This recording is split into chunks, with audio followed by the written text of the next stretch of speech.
In the first quarter of 2026, Google and Amazon reported record profits. Across the financial media, these numbers were taken as concrete proof that the multi-billion-dollar bets placed on artificial intelligence had finally paid off. But buried deep inside the hundreds of pages of both earnings releases was a tiny footnote, a detail easily ignored by anyone looking only at the top-line numbers. Look at this comparison of their total profits.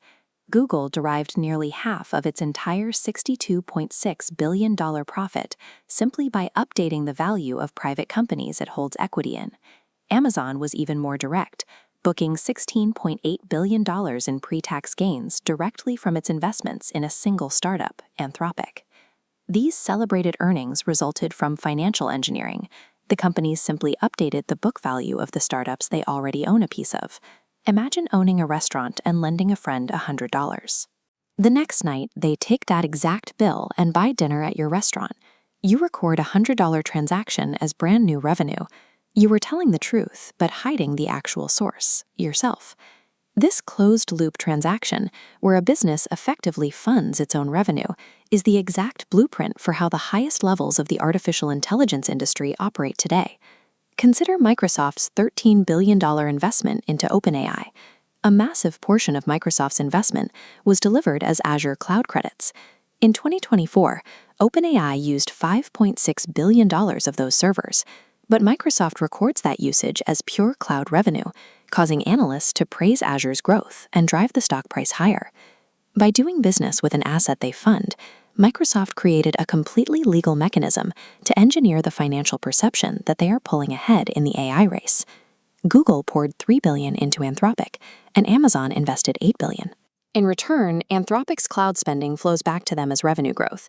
Now, Microsoft has also invested $5 billion. All three tech rivals are funding the exact same startup to book its spending as revenue. This multi-way circular economy artificially inflates the growth rates of these startups.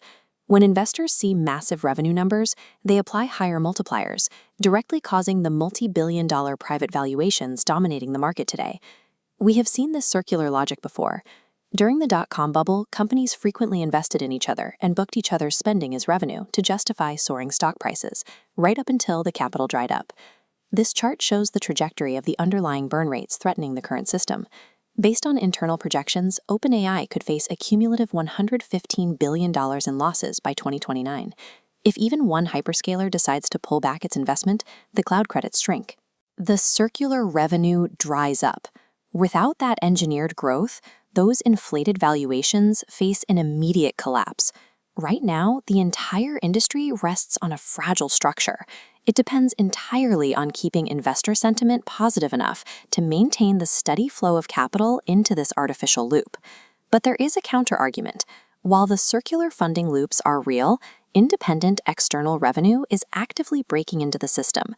Look at the actual adoption metrics. Microsoft's GitHub Copilot secured 4.7 million paid subscribers and is actively deployed across 90% of Fortune 100 companies.